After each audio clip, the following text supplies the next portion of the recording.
I've got my YouTube on in the background. I can't hear myself.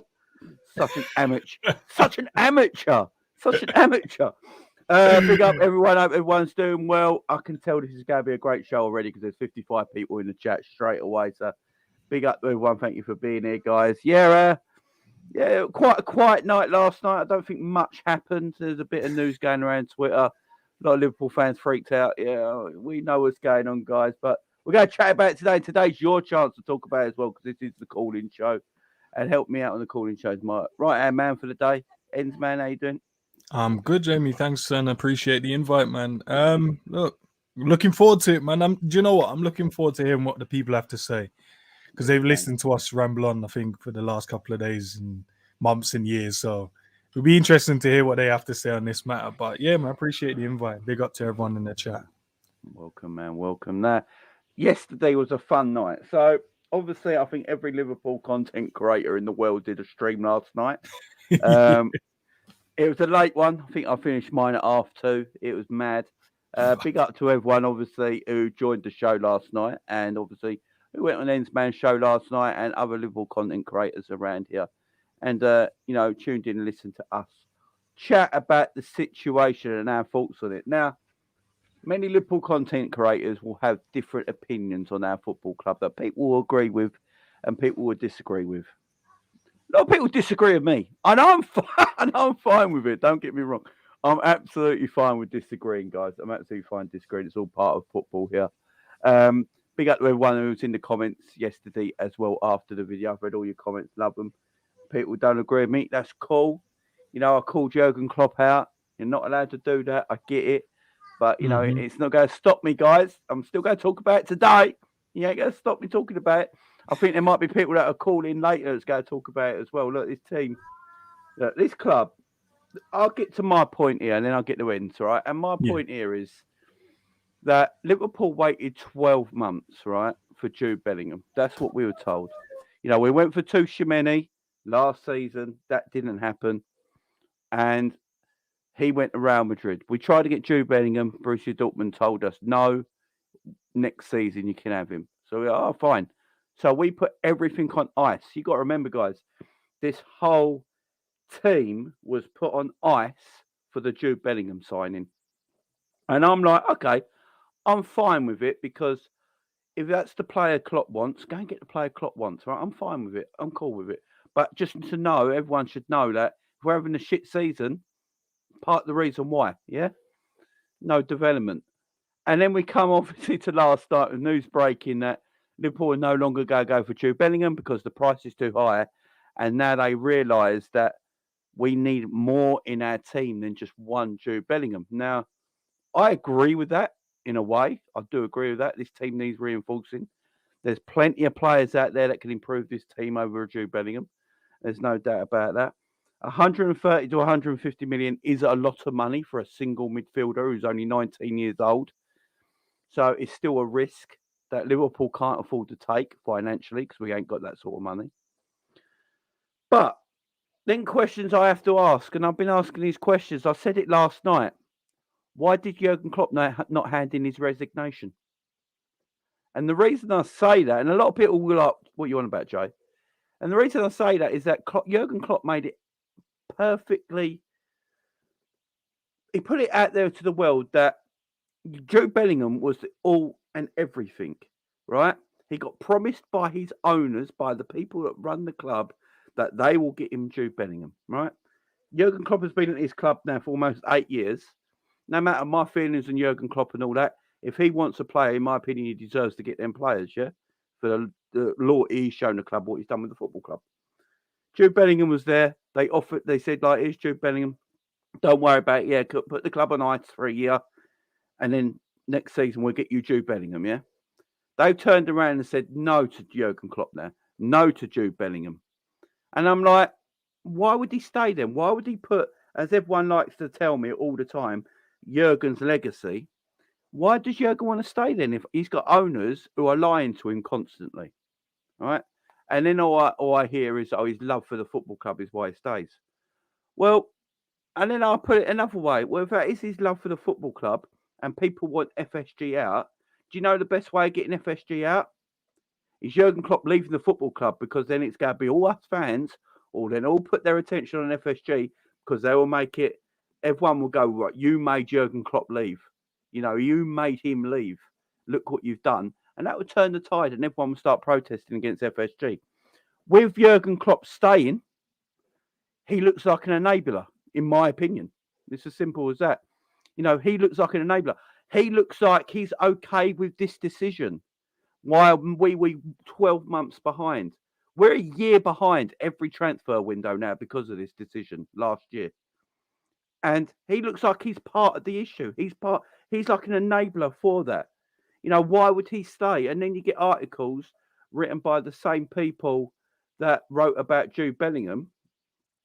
And it's now saying that Jurgen Klopp and FSG. I watched Redmen TV earlier with what's his name on it? Who's the journalist they have on every bloody week? It's got that man. Neil Jones. He was on there today, and I was watching Redmen TV today with Neil Jones, and Neil Jones was basically saying categorically, I can't say that word, I apologise, that Jurgen Klopp and FSG came to this idea together. Together is the principal word here. And then people will still say, well, Klopp's got no choice, blah, blah, blah, blah. Every man has a choice, guys. Every man walking this planet has options and choices in front of them. He doesn't have to stay at this football club. He signed a new contract knowing who FSG are like and how they run a football club.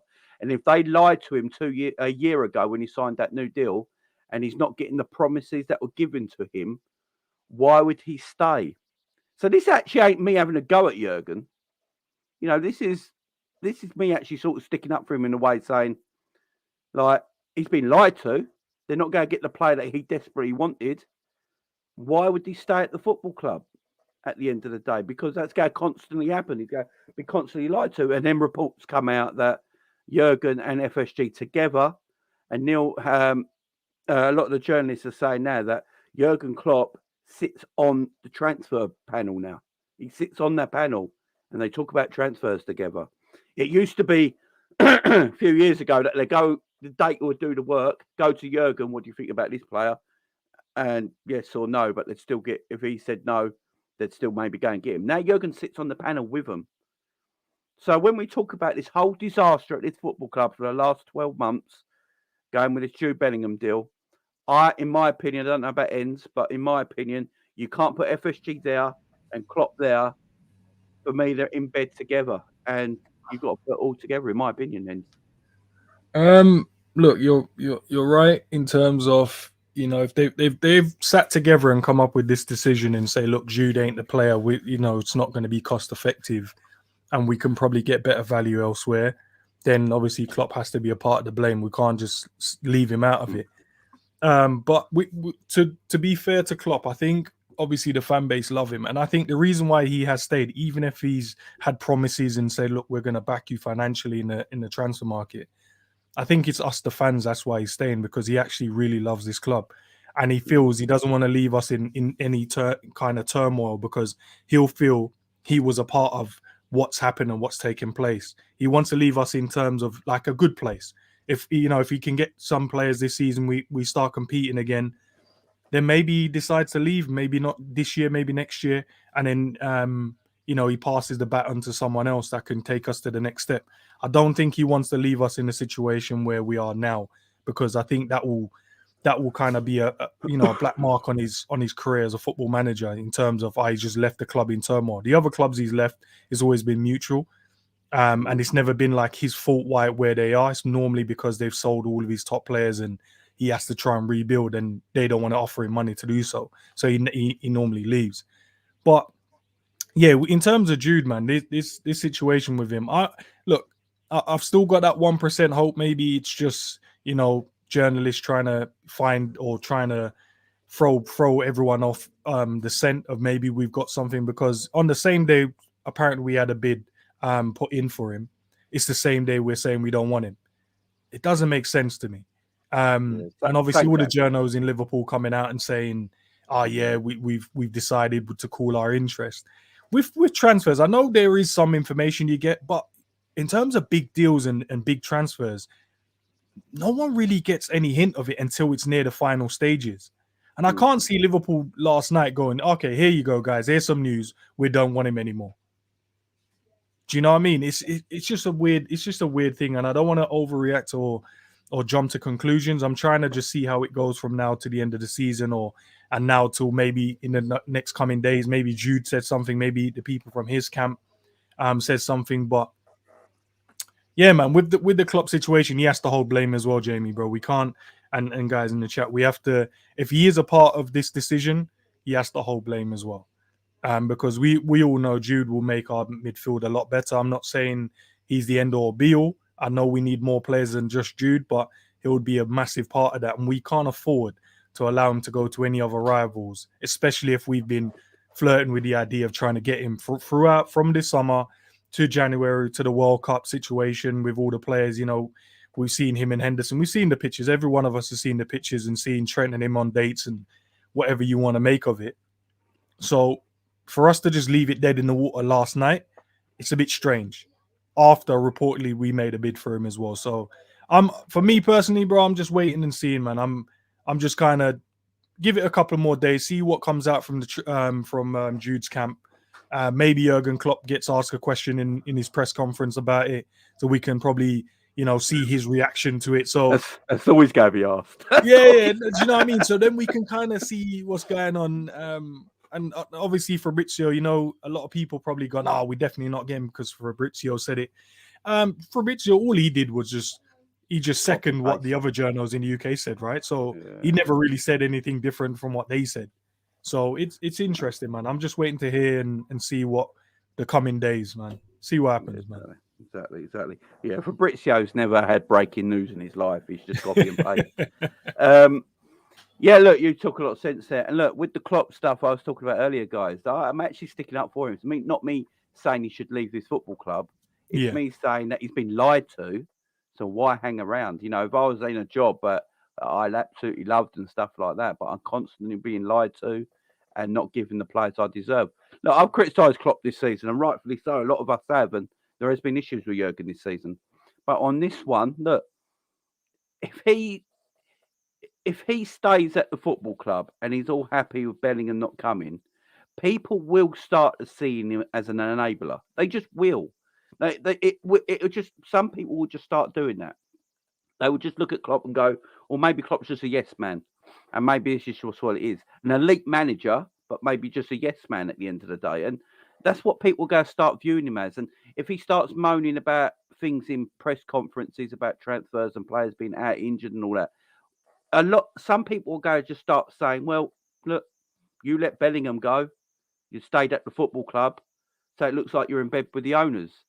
That is, I don't know about you, but that is a view that is going to come across with a lot of people now. Look, he's always gonna get that because he's always looked at the ones like Wenger did with the owners at Arsenal. He's always kind of protecting the owners, and look, he has to protect his bosses. At the end of the day, he works for Liverpool Football Club and they own Liverpool Football Club, so he has to say the right things. He has to kind of make sure he's not going against them in certain situations. But obviously we want a bit more transparency as fans. We want to know what's going on, and obviously we live in a day and age with social media and technologies that allows us to kind of get a more in-depth look around the players and what goes on around the club. But Klopp he's never been that kind of guy to come out and say, I don't like my owners because they don't offer us money, they don't do this, they don't do that. He's never been that kind of person. So for us to now expect him to do so would be weird. He's not going to do it. He has principles. He's that kind of guy that has those principles. He's not going to... I don't want him to do it either. I don't like managers to do that. I don't even want him to do that. I just feel like it's just a weird... it all goes back to last season, not buying any midfielders. We could have just gone and got midfielders last season if they knew this was always going to be the outcome. And then the money situation, like Jude weren't going to go down in price. He's always going to go up. It's not like he has a 50% sale in January. You know what I mean? It's just not. His price is only going to go up. So waiting 12 months means that in 12 months' time, his price is going to be even higher. And Klopp knows that, and that's what I'm saying is frustrating because Klopp's not. We all know Klopp's not a stupid man; he's an intelligent man. Yeah, he would know Surely he would have gone to the owners and gone, look, if you're waiting for Bellingham, cool, but you've got to know that the price is going to go up in 12 months. Yeah? Because that's what I'm saying. None of this makes sense with the owners, with the manager, all of it together. Not all. It's weird to me. It don't make no sense with the financial stuff. With the apparent offer Liverpool made yesterday, I believe Liverpool asked about Jude yesterday, and they come back and told them how much it's going to cost for Jude Bellingham. And let me just get your super chat, and I'll get something I think might happen. Big up, Jen. Don't believe this is. Don't believe this. It's a smokescreen. Same thing happened before with signed Virgil and Allison. I'm not sure about this one. I think I don't know if it's actually a smokescreen, but what I will say is, I said this a month ago on the channel. I got a feeling Jude Bellingham might start Borussia at Dortmund next season. The way I look at it is that Borussia Dortmund are being very strict on what they want for Jude Bellingham right now, and the talk is anywhere between 130 and 160 million, and they want a lot of it up front as well.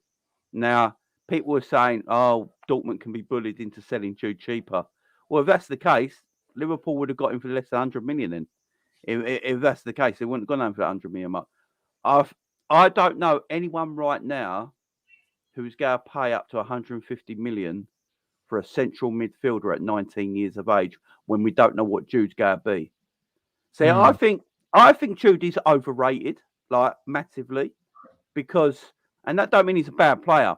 People already have him as world class, and I'm like, no, you know, I don't quite know what Jude is as a midfielder just yet.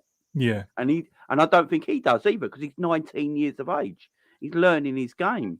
Is he a playmaking midfielder? Is he a box to box midfielder? Is he a goal scoring midfielder?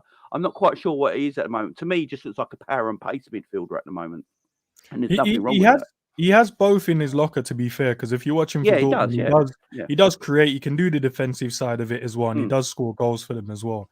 I'd say more box to box. He's probably a box to box. Yeah, he's more of a box to box kind of midfielder, which we need one of those in the team. But with the Jude situation as well, in an ideal world, I wish us as fans didn't say nothing about Jude when he was performing, so no one cared that he was doing well, and then maybe the price would have stayed low. But we don't live in an ideal world like that. We already know as soon as, because he's English as well, we got hype. He had a good World Cup. All the pundits were going to talk about him. As soon as we get an opportunity to interview him, we're going to talk him up. We've thrown together so many things about, like, just discussing him. So Dortmund have seen all of this and gone, well, all these guys rate him highly, so we do as well. So we're going to keep the price where it is. He's 19. He's got a bright future ahead of him.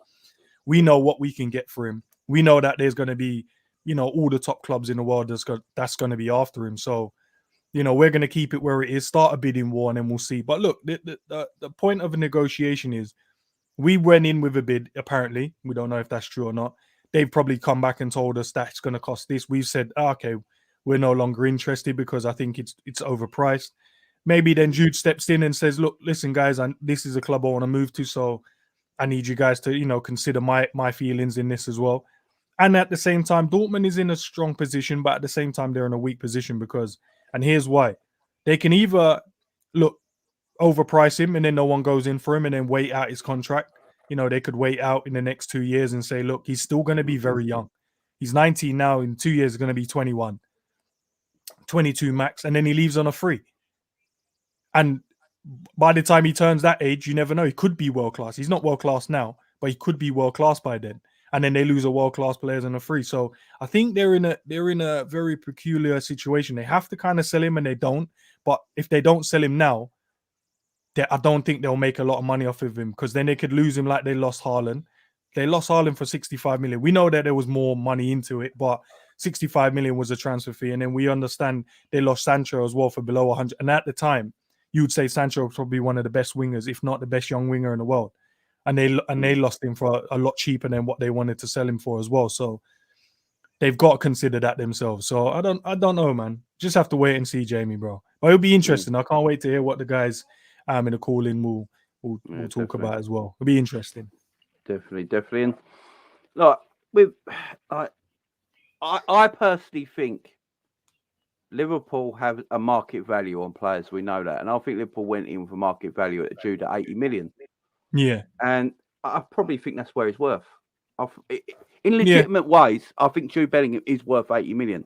I don't think Jude Bellingham is worth 150 million. It's just, that's madness to me. We're not even, Man City didn't even pay that for Haaland, who's the most elite striker in world football, who wins you the games. But people will go pay 150 million for a box-to-box 19-year-old midfielder. For me, that don't make sense. That's why I think I'm looking around it and thinking, who's actually going to make this transfer happen? I look at Real Madrid. Everyone's saying Real Madrid. Look, I hope he actually goes Real Madrid out of everyone because he's not in our way. Then you won't see him play. But I'm looking at Real Madrid and they go, are they going to spend up to 150 million on a sole midfielder when they've got quality midfielders in their team already? They got Tushimeni and Camavinga there. I mean, it's just, and they're probably a better than Bellingham at the moment. But at the same time, though, Jamie, they're gonna lose. Toni Kroos is gonna retire at the end of this season, and then Modric, how long is he going for? Maybe another season. Yeah, but they got Valverde as well. Valverde's a midfielder. That's true. But that's only Valverde shits all over Bellingham. Let's just put that out there now. Right? But he's obviously a lot further in his development than what Bellingham is. So you're right. What, a couple of years? 3 years? No, but he's 23, Valverde. So yeah, 23. Yeah. And apparently Valverde's got a good right hand as well. And by the way, I don't blame Valverde. I would have done more than that if that bloke told me that. Don't you worry. If everyone knows the story, I won't talk about it. But yeah, I would have done more than what Valverde did.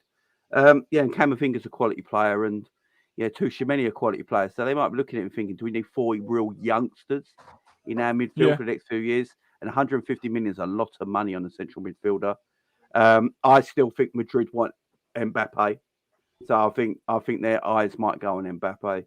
Then it's Man City really, and I look at Man City and think, will Man City put in 150 million for a central midfielder? Yes, they did it for Grealish for 100 million, but I think there's a lot of other midfielders around Europe that walk into City's team and just do a good, even as a good job as Bellingham does, for a lot less money. What I will credit City with, they are quite clever with their money.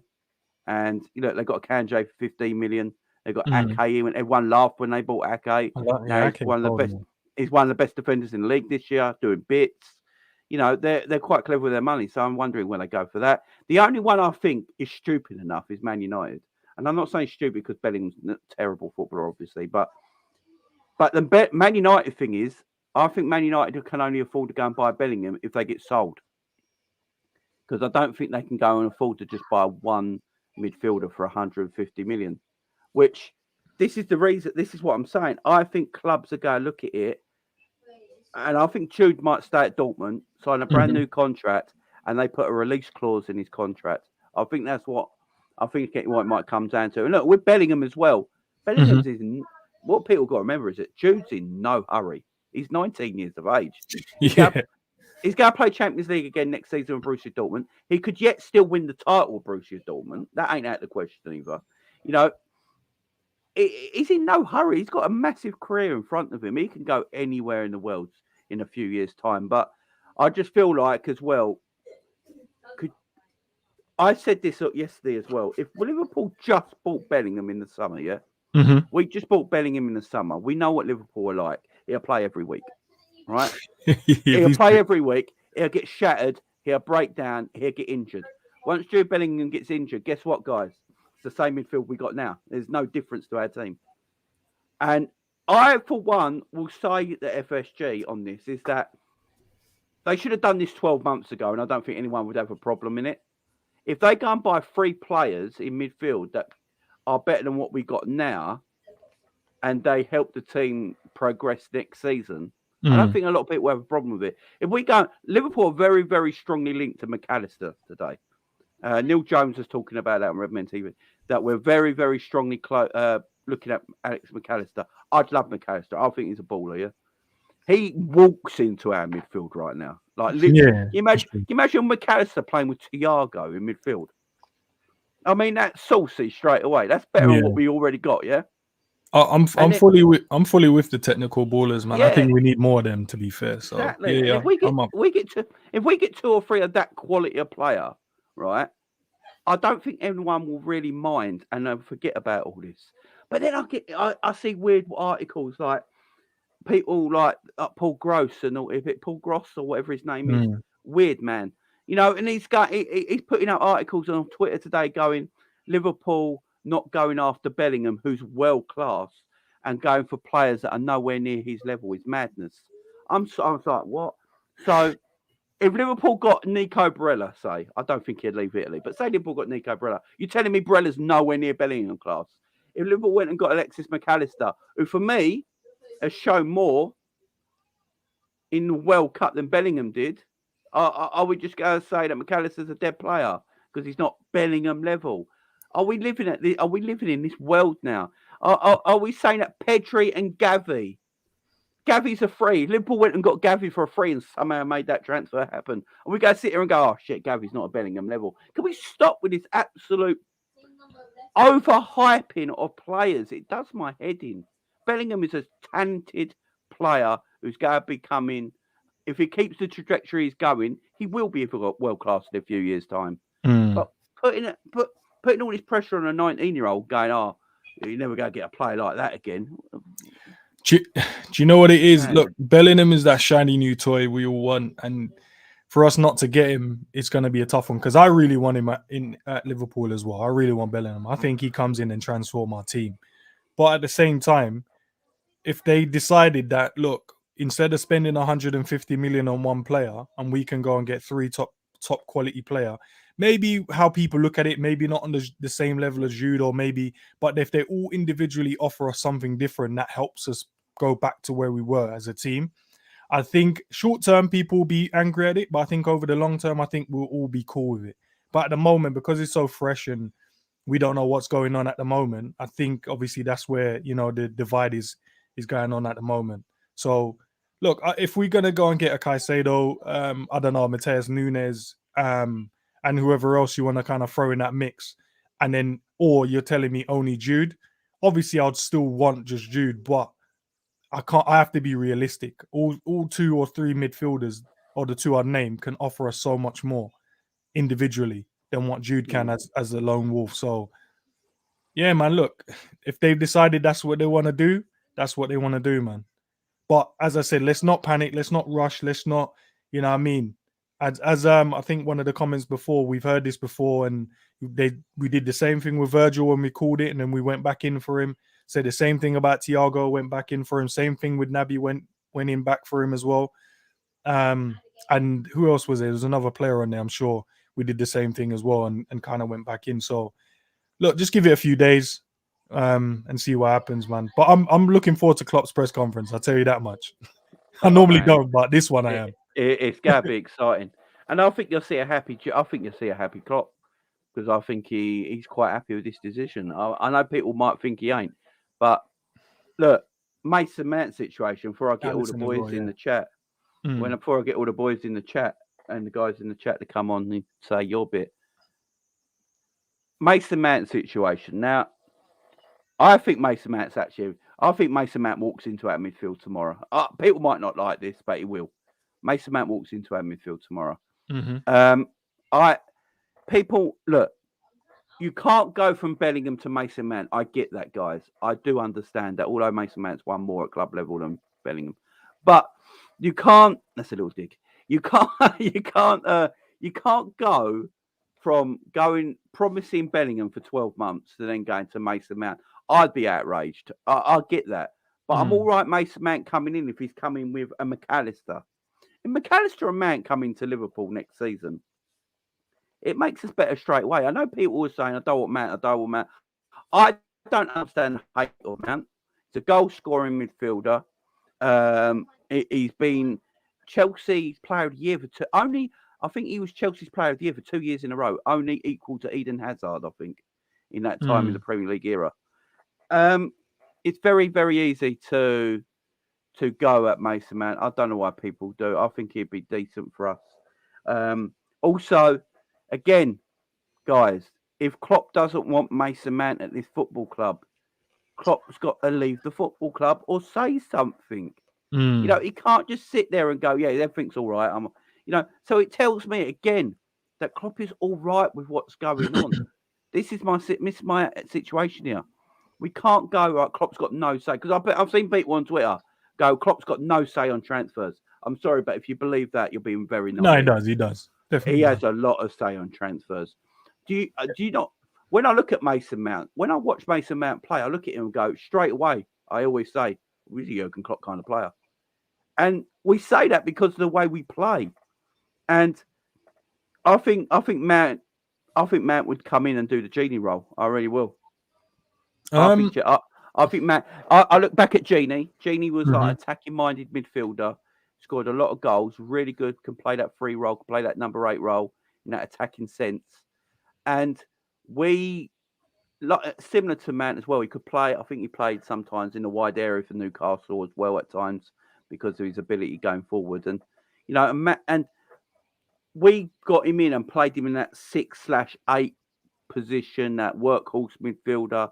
And then when we did release him to go forward at times, you could see what he could do. But we basically distanced himself from that. And that's why a lot of people used to get on Genie, because they'd say, what does Genie do in a game? But now we ain't there. We miss him. And I think Mount could do that similar kind of role. I really do. And I think that's why we're looking at him. I think we've gone back to data. When we were saying a while ago that, are we going away from the data side again and just looking at players, going to games and watching players? Yeah. Part of me thinks a Mason Mount is a data-driven transfer, in my opinion. I thought we would probably shift back to that because we went away from it, and not saying none of the signs we made hasn't turned out to be okay, but obviously time will tell. But I think when we did the data side, where we knew what they could come in and offer, you could see that they fit the team as a glove. So it'll be interesting to see if he's a player that we definitely want to get. The only trouble I think with Mason Mount, because we always think about the game now, and obviously where he's been out of sight, out of mind, we don't remember how good Mason Mount really is because he's obviously been injured and not really been performing. But the Mason Mount I remember every time we played against Chelsea was the one that made the difference in the games. He was always the one trying to score goals. He was always the one trying to create, and he was always an issue or a problem when we played against them. So, and obviously he's a Champions League winner now. He's a top player, but is he a player that we want as a fan base? No, especially if you're going to compare that to Jude. We'll say, no, we would rather Jude Bellingham comes in. But if we can't get Jude, we have to move on to plan B. And we always criticize Klopp as well. If we don't get our main target, we always go, okay, we don't get the first one, we'll wait until we go and get another one. I think now we got plan B and we got plan C. So we can't criticize him on one hand when he's now doing the thing that we've been criticizing him for. So if we can't get Jude, move on to the next plan. And then we'll see how that turns out. We can't stand still because we did that for 2-3 years where we haven't really bought anyone in terms of midfield. I think it's been more than that, but we ain't bought no half decent midfielders in terms of players that can come in and change us. Apart from you'd say Thiago, but other than that, we ain't really signed no one. So if we can't get Jude Bellingham, we need to go and sort this midfield out in the summer. And we can't just stand around crying about if we don't get Jude. We have to move forward. But obviously, I would love to get Jude Bellingham at Liverpool. But yeah, of course, who wouldn't? Yeah, look, I'm in agreement with people. People might think I'm going at Klopp. I'm not. I'm honestly not. I'm just putting talk out there that's reality, guys. I'm sticking up for Klopp, saying he should leave because he's not getting what he's promised. And then at the same time, if he doesn't leave, unfortunately, he's going to look like an enabler that's part of the process because he looks happy with it. So, we can't sit here and pretend everyone's blameless. Everyone in this is together. We are Liverpool Football Club at the end of the day. So what we're going to do, guys, we're going to get you on one at a time to have your say, because last time I got everyone in a group discussion and it absolutely went nuts and everyone talks over each other and no one could really hear what everyone said and it was madness. So what we're going to do, we're going to get you in one at a time. I'm going to put a 3-minute clock on. Where's my phone? I'm going to put a 3-minute clock on, and after that 3 minutes, you're going to go off and the next person's going to come on, okay, guys? Yeah. So we're going to do it that way. Big up to everyone in the chat as well. There's over 200 of us in there, so we're only on 65 likes, guys. So can we please try and get that up to at least 100? That would massively help the show as well. But yeah, man, it's good. Right, guys. Right. Let's go, man. Let me get my stopwatch out. Who would be the first caller? Let's see. Right, we're going Paul as the first caller. Big up, Paul. How you doing, mate? I'm fine. Big How up. you doing? Long time. I like this format anyway. Just one at a time. I like it. Right, Paul, you got 3 minutes. You ready? Okay, let's go. Hit it. Yes. Go for it. Go. Just gonna say, thank God it's all over. This Bellingham thing. It's driving me up the wall, man. Because I knew he weren't coming. Everyone was so convinced. I knew he wasn't coming, mate. I just knew it. I knew that those arseholes back in Boston weren't going to pay 150 million to buy Bellingham. And also, can we also start trying to push this Mason Mount kind of story that is coming to us? Because I've had enough of that as well. I don't want him at the club. There are cheaper options out there than Mason Mount and Conor Gallagher. Cheaper options. Because he's going to cost upwards of 60, 50 million. They're not going to send for it. Yeah, this nonsense that he's going to go for 40 million, I think, is absolutely pie in the sky. Yeah. Yeah, and I mean, well, no, go on, because it's your time. You talk, man. okay. We can get Kone, Mm-hmm. Guardio Kone. We can get Gravenberch. We can get Igate, whatever his name is, from Sporting Lisbon, or we can get McAllister. Would be a good signing, or even Caicedo. I'd rather get him for 70 million more than Mason Mount. Sorry, that's my opinion. Oh, yeah. That's all right. No, Okay. I agree with that. Go on. Okay, that's all I got. That's all I can think of to say, actually. So I'll let you just call in the next guy. Big up, Paul. Have you got any question, Paul, you want to ask us while you're still here? Yeah, go for it. You've got 1.5 minutes. You've got 1.5 minutes. Go for it. Okay. God. Are you still hopeful of Jude coming to Liverpool? Or are you not? Or you've given up on the ghost as well, have you? I'd rather go on. Go on, Jamie. Go on. All right. I'd rather just give it up now and move on. You know what I mean? Yes. We tried. The Rochester people coming to the fore, mate. You know it was. Yeah. Liverpool have put us in the friend zone. That's what they've done. Yeah. You know when you're trying to get a girl, months and months and months, you're dating, you're trying to do everything you can, and you think you're there. And tonight, and you go and ask her, and she's like, I see you as a brother. She's dragging along on the string. Drag that string, baby. That's what's happened here. That's what's happened here. And I think we just need to move on from it now and get up. I mean, he wants to go to Liverpool, but it's us that can't afford to pay what he's asking for, what Borussia Dortmund are asking for. So, blame FSG. They've got to go. Exactly. I agree with that as well. Big up, man. Right on 3 minutes. Big up to you. Right, Paul. Okay. I'll get you in next week, my man. Okay, thanks, pal. Thanks. No worries. Big up, Paul. No, Paul was spot on there. I mean, yeah, I think we just got to go with this Jude thing. The Mason Mount stuff is interesting because how much he might cost, right? Yeah. Now, if Mason Mount is 60 million and Alec McAllister is 60 million, who would you rather go for? Oh, Mason Mount or McAllister, did you say? Yeah, because they're both. I think McAllister's valued at 60 million, and Liverpool heavily. So on one hand, you got a Champions League winner, and the other hand, you got a World Cup winner. Both Premier League proven. I know, but Mount is more the household name. Yeah, and also I like McAllister. I like McAllister, but I'll go with Mount. Go with Mount. I think that's what I think Liverpool are looking at. I think Mason Mount will be Liverpool's first signing, by the way. Everyone is going he's going to be our first signing, and everyone is going to go absolutely mad when that happens. I'm going to do we're all probably do the video and Mount signs and all that, and everyone's going to go, he ain't Bellingham. You know, he's going to get booed. Oh, it's going to be nightmare, but I'm here for the nightmare. Right, our next person up, guys, is going to be Jenny. So this actually helps. I think this helps Jenny as well, say her stuff as well. So big up Jenny. Jenny's coming in now. Jenny. How you doing, Jenny? How you doing, Jen? God, Jamie. I am Jimmy. I am Jimmy. Go on, Jen. Go for it. You got 3 minutes. Unleash. Go for it. Why have Klopp I take to Bellingham? He is the best player in the world, and then we came along like, okay, no, we're not getting him. It wasted time.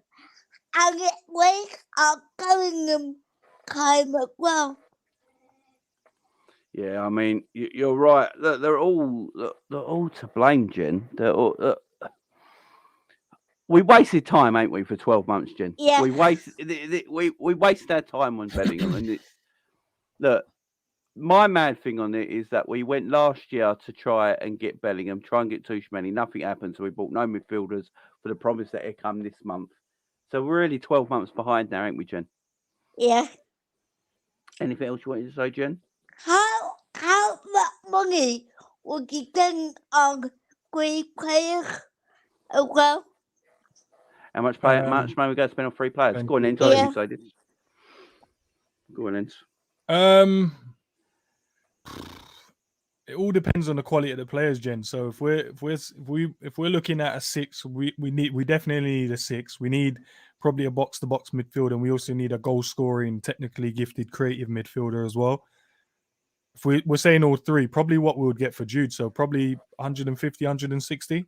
And I think probably that's where the issue is, because I think they're probably looking at that going, well, we could get 3 players for the price of Jude, or do we just go and get Jude?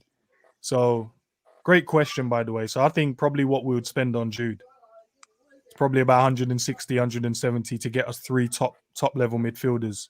Yeah, I agree. I want McAllister guy away. You want McAllister? Yeah, I really want him to go. Yeah, I rate McAllister. I think that'd be a great signing, Alexis McAllister. I think he's a baller, man. I like more technical midfielders. Do me. How much do you think he will cost? I think Brighton are saying 60 million for McAllister. Yeah. Which I think it's about right. I think that's about right. To be fair. I think that's about right. McAllister's a super player, and the 3 players, like, I think the way everything's been worded over this Jude Bellingham thing about us not going for Jude Bellingham, the way they've worded it is that Liverpool are looking to get 3 players equal to the price of 1 Jude Bellingham, because they realise that they need more players in the squad than just 1 player. So I reckon Liverpool will spend about 130 mil. They're obviously going to offset that by selling quite a few players this summer as well, and players out of contracts, so free up wages. So money will be there for that. So yeah, I think we'll spend around the 130 mil mark. We almost spent 100 mil last summer. Everyone seems to forget about that. Yeah. Almost spent 100 million last summer. So, and we've got so I think McAllister definitely I think Mason Mount's going to be the first signing. I can't wait for the world to blow up when Mason Mount gets signed first. It's going to be hilarious. But Jen, big up to you, Jen. Your 3 minutes just come to an end. Jen, we'll get you on again next week. Bye-bye. Yeah, thank you. See you later. Big up, Jen. Yeah, big up, Jen, guys. Go and make sure you subscribe to Jen's channel, guys.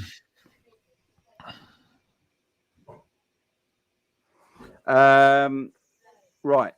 That's now get the one and only Bruno on the chat. Big up, Bruno. How you doing, man? Big up, Bruno. Go for it. Go for it, Bruno. So angry. How many times have I said it before? You said Jurgen Klopp looks like he's sleeping in the same bed with FSG, John W. Henry. Completely agree. It's like those 2 are sleeping together. Like, what in the name of garbage is this? Huh? So you've basically wasted a whole 12 months, a whole season. Huh? Klopp isn't God, by the way. He's part of the problem. He's acting like Wenger. What in the name of garbage is this? And by the way, I've told you before, and I'll tell you again, I don't want Mason Mount. Don't want him. I want those rumours shut down. I was checking on Twitter about the Jude Bellingham stuff, and it was like, oh, Liverpool have bid an £84 million bid. And then flipping 25, 30 minutes later, you've got this other guy, and then this other journalist saying, oh, we've called the interest. What in the name of garbage is that? Huh? What in the name of garbage? What in the name of diarrhea is that? Huh? If you can't do it, I've said this 100 times. If John W. Henry cannot keep up with the Real Madrid, if he can't keep up with Man City, Real Madrid, Chelsea, and that lot, pack your bags and sell the club. I don't want to hear percentages. You ain't selling Tesco. This isn't selling like you're selling Tesco or Asda. You know, it's not like you're selling flipping KFC. You're selling Liverpool Football Club. I expect doubles. Big up KFC, by the way. I expect doubles. I expect doubles, and I expect trebles. None of this crap about finishing fourth. That's not good enough. We are not Tottenham bottlers.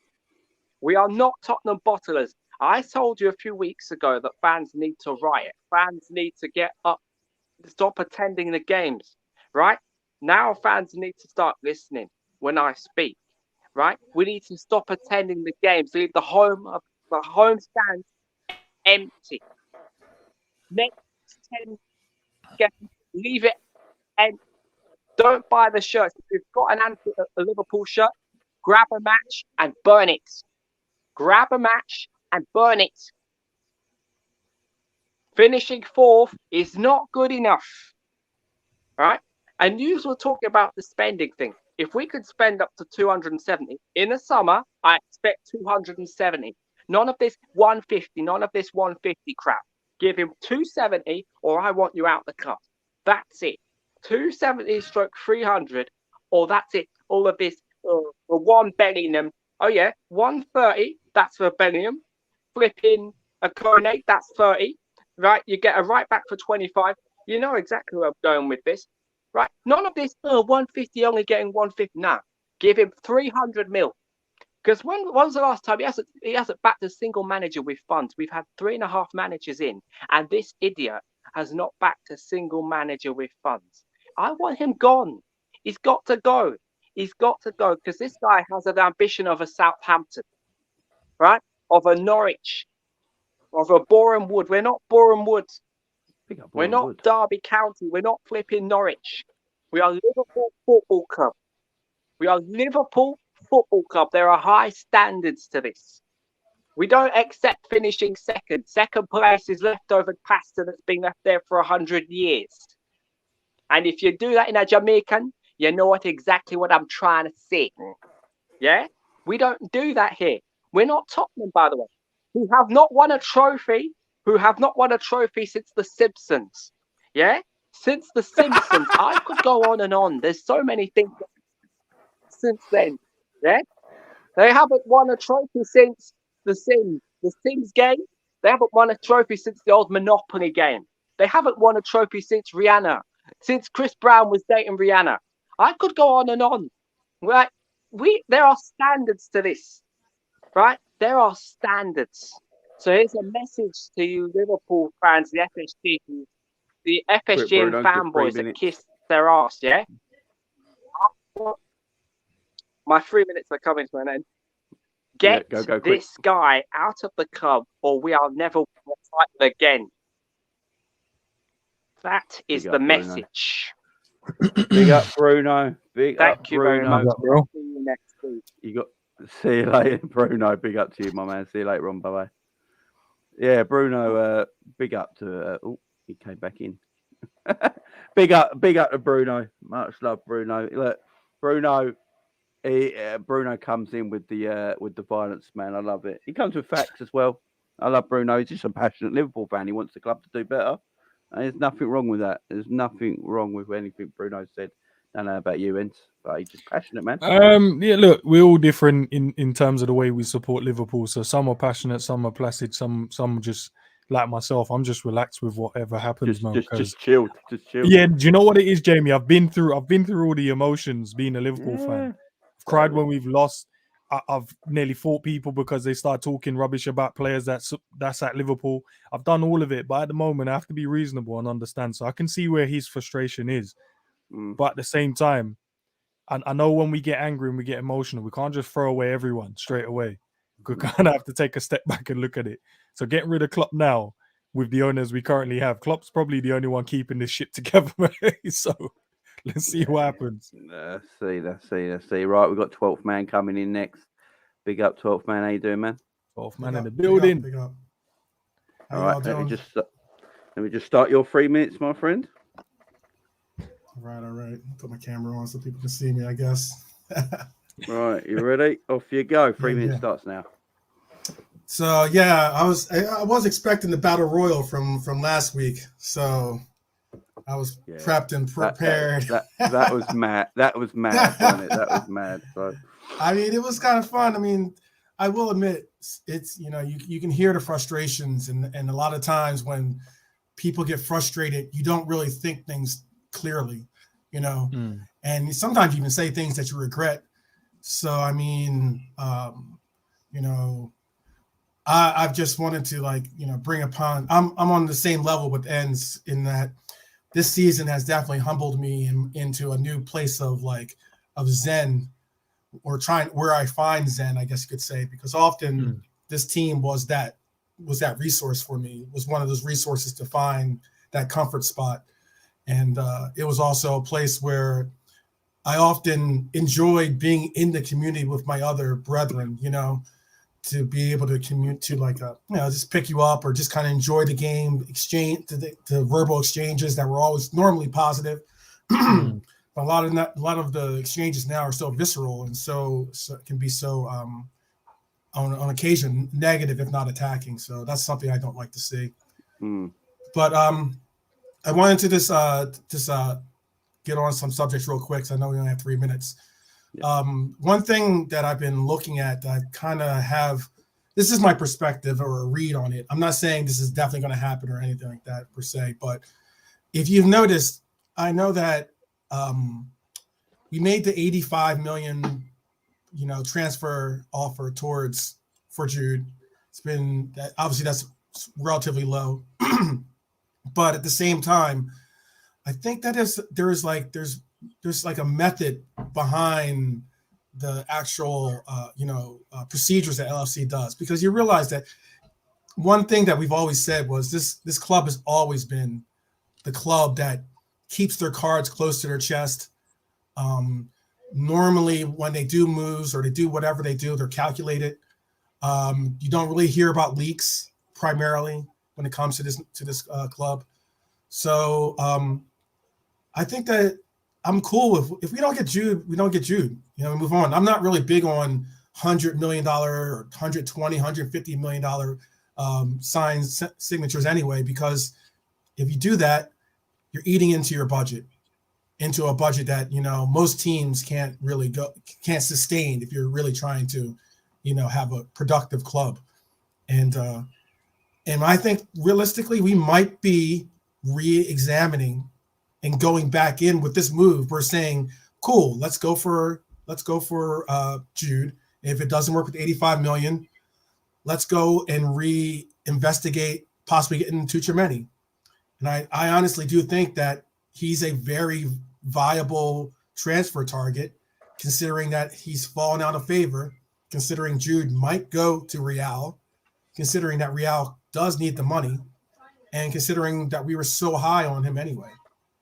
And I realistically look at it, I see all these, he's not an English player, but, even with Mason Mount, again, I think we get possibly Mason Mount as well, who I rate. And why I rate him too is because he's English. And when you look at this team, a lot of people have all these players going from our team. And the majority of the players they have leaving are all English. And a good number of them have to then be replaced. So I don't know what your thoughts on it. So I can kind of respond a little bit before my 3 minutes is up. With the Tuchemeni thing, but unbelievably, that has just come up on Twitter as well, with a lot of breaking news. Oh, really? Oh, yeah, about the Tuchemeni stuff. So apparently Liverpool really rate Tuchemeni. Apparently, so I'm reading off some articles here off Twitter. Some of the same journalists that spoke yesterday on the Bellingham stuff.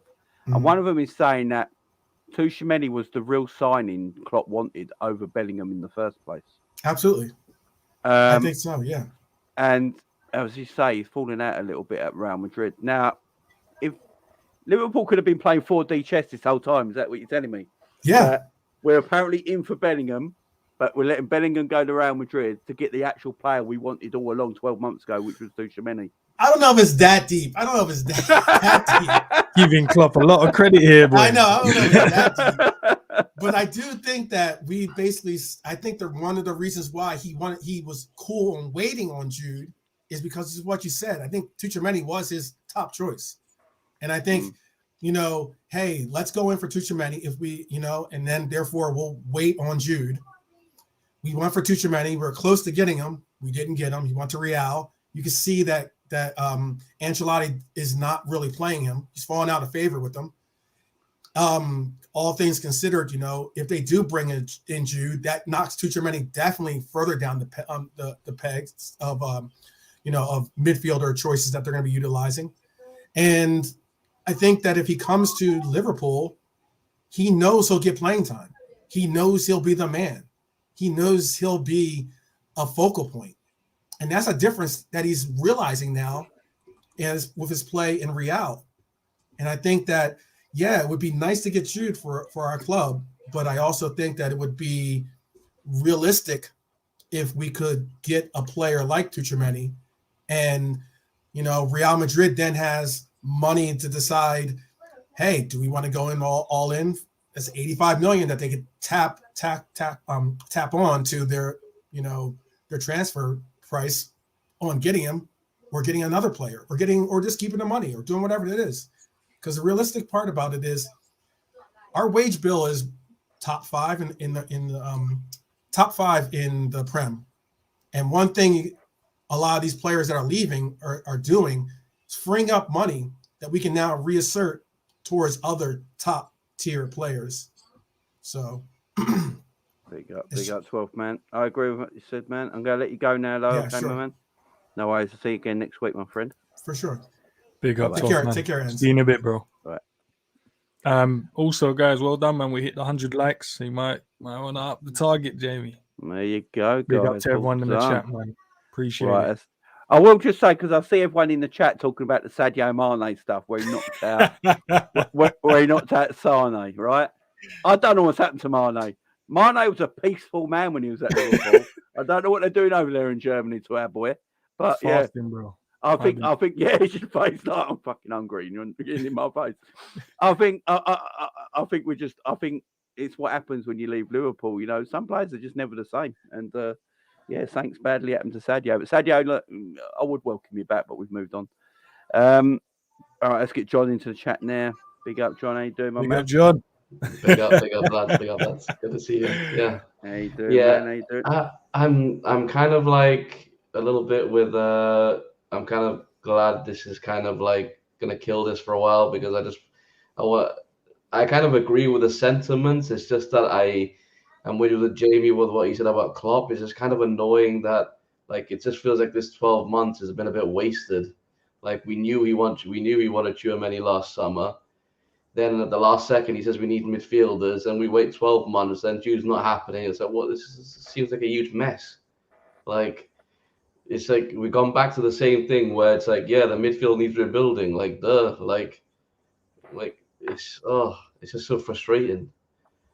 I agree, and personally, it's something that I know won't happen because we have Klopp as the manager. But like, I want to see something different in midfield. But we know that's not going to happen because he's going to go get his players. But like Enzo saying, I would like to see more technicians in midfield, but that's not going to happen.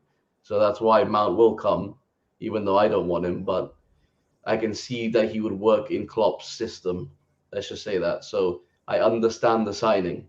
But if it were me, I would completely go the other direction and go like technical all around the midfield and try to keep the ball I see, because we've seen our system work. But do you guys have any idea what we're going into next season? Have you seen the amount of teams that are coming into top 4 now? We are not only competing against City now. There are a lot of teams coming into money now. There's 8 teams. Easily 8 teams, in my opinion. A lot of them got technically gifted players as well. So you got to put Brighton right now. It's like we have to. For me, it's like we have to match the others to keep up with them, because I don't know if going at 100 miles an hour for all our players against even more teams competing, if we're gonna be able to keep that up. So, but I mean, as Klopp was manager, it would suggest we'd probably still have to keep this up until we get a new manager. But I mean, the disappointing in John's voice. I do hear it, man. I do hear it. Look, the thing is, though, Klopp at Borussia Dortmund had a techie team, man. He had a techie midfield. So the fact is that we know he can play that way, and that's what maybe he's changing. maybe Klopp next season is just going to change his ways, new system, new way of playing. I'd love to see it, man. I'd be all for it because I know he can do it. But also, he's in his- Jamie, as well. Remember, in it's a a difference comfort in the zone. league as well, isn't it? So the German exactly. league is a lot more technically teams in there, that's so true. you can't play a bit of Exactly. football. It's The easier to Premier play League that is way. more the rough and It's more tumble physical, kind yeah. of thing. So we're gonna have to, you know what I mean? So I think that's why he Mix went it for up. that You need a approach. perfect Yes. mix, don't you? You need a perfect mix of I, technical. I don't feel like we've had enough of a mix. I think we've had like maybe an 80-20, and I feel like we need like a 60-40 or a 65-35 maybe like mix. You're being just to get a generous bit with more. the 80-20 as well, because even with the 20, that one technical player only ever plays maybe once or twice, and then he's Yeah, out again. You're right. It might be 90-10 with the amount of ball we have in the air. Yeah, man. Hoof tactics, yeah. But To be fair, Genie was probably the only. Yeah. If you want to look at technically gifted one, he was probably the only if one you, in that if you three. think we did have Shaqiri for a while though. He was quite technical, wasn't he? He never really played, did he? Well, Yeah, we Shaqiri never played, man. didn't see him a lot though. All right, John, your 3 minutes is up, my man. I'm going to have to let you go. We've got Appreciate loads it, of John, people bro. to come Thanks, on. lads. John, I'll see you again next week, my man. See you later. See you, dude. Big up, bro. Yeah, guys. All right, so next up, we've got Drew up next. I can't wait for this because Drew's going to go. Right, let me get Big this up, up. Drew. Right, let's get Drew in the house. Drew, how you doing, mate? Oh God, oh Go God, for it. Go. You know what? Yeah, at this rate, do you know what I was doing, Jamie? I was looking at Jude's brother. I was thinking, mate, you might just get his younger brother. Go and get Joe. Go and get Joe. Yeah, man. Let's just get his brother, man. You know what I mean? His brother's like 5'10", Jude is 6'1". It's not that bad, you know. Not that bad. Might as well. No, but on the serious note, nah, do you know what? I don't really I'm not really too fussed on Jude. I'll be honest. I'd rather get, I'm not sure how much Declan Rice is going for. I don't know, maybe like 80. I don't know, probably something like that. But I'd rather have, Rice, maybe that McAllister guy. And then again, I wouldn't even mind if we get Mount. If we can get all three and then maybe somehow sneak in a centre back, I'll be happy. I'll be happy because I do feel like we need a CDM that can actually sit, protect. Because obviously, Fabinho, I feel like Fabinho needs a holiday. Like we just got to send him back to Brazil, go take your wife and your kids and just go relax on the beach somewhere because his legs are gone. Like he needs a holiday. Like he can't be playing no more. So, yeah, we definitely need that. And then, but I feel like if anything, Jude might go to City. That's what I said. Obviously, I think he's gonna go City. We will announce Mount probably the next day after. Just be like, yeah, guys, forget Jude, we got Mount. You know what I mean? with Drew, if you don't mind me interrupting quickly, with the Fab thing, I think you're right. I think he needs to just go and remember that he is Brazilian. I think he's forgotten. He's turned himself into some European player. And he doesn't remember. He's forgotten where he's from. Stiff, bro. He's lost his. You know what I mean? He's lost his samba, man. So we need to send him back. So you're right, bro. Have you guys seen him? Like you see when he gets subbed, yeah. Like he doesn't even he goes for the closest exit. He's like, I'm near the sideline. I'm going off that way because I can't walk all the way down the pitch because I'm tired already. Like he's like, I'm here, walking off here. Just bring the sub on. I can't be asked, Klopp. Just bring him on. Nah, it's a madness. It's actually a madness. No. True. Who do you apart from Mason Mount, who do you think Liverpool bring in with him? So I think we're gonna get two in. I feel like his brother's coming, man. You know his brother, the Connor, the guy that runs up and down as well, Gallagher. You know his bro. I can't be doing that. I can't be doing that. Who do you blame? Who do you blame, Drew, for it all? Because I know you got a lot. You know what? I feel like I don't know because you know what? In a way, I kind of do want, okay. Because I know earlier both of you said that you don't really like managers like Conte that kind of they ruffle the feathers and they start calling out owners and that. But I feel like we kind of need somebody that will challenge the owners, even if he gets sacked. Like, if that makes sense, because I want the owners to feel pressure to where they're like, you know what? Okay, now we need to spend. Like, I don't. Again, like for me, I don't want Klopp to go like immediately.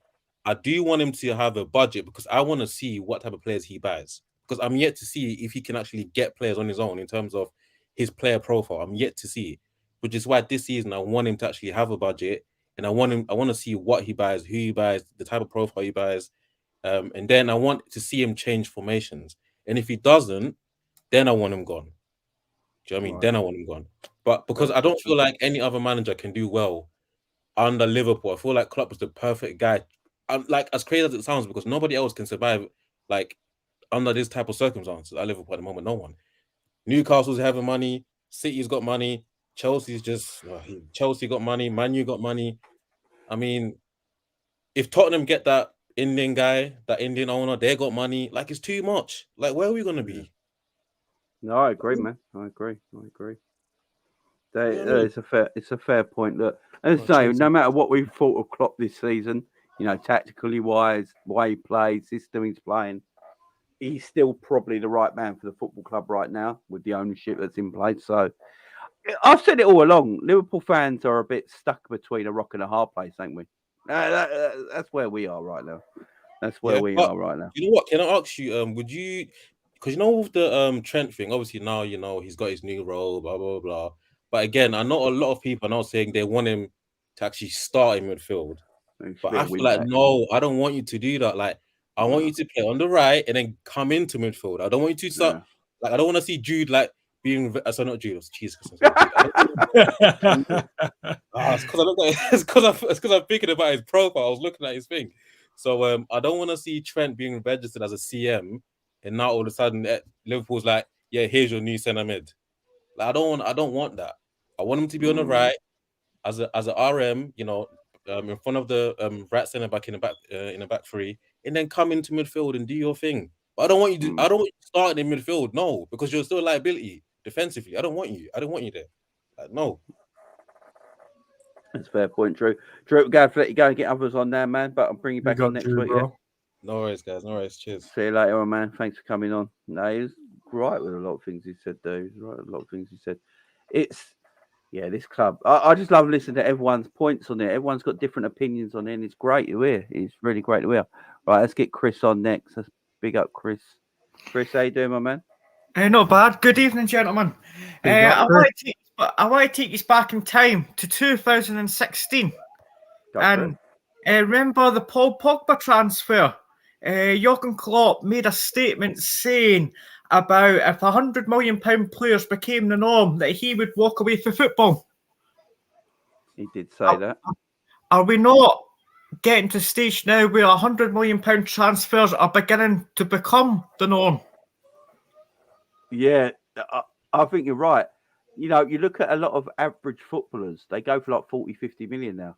And, a couple of years ago, 50 million got you a world-class footballer. So what do you reckon, Ents?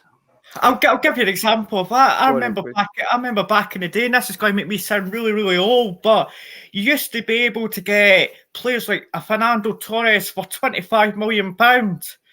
What would a Fernando Torres go for? Nowadays, you'd be looking at about 100 million plus.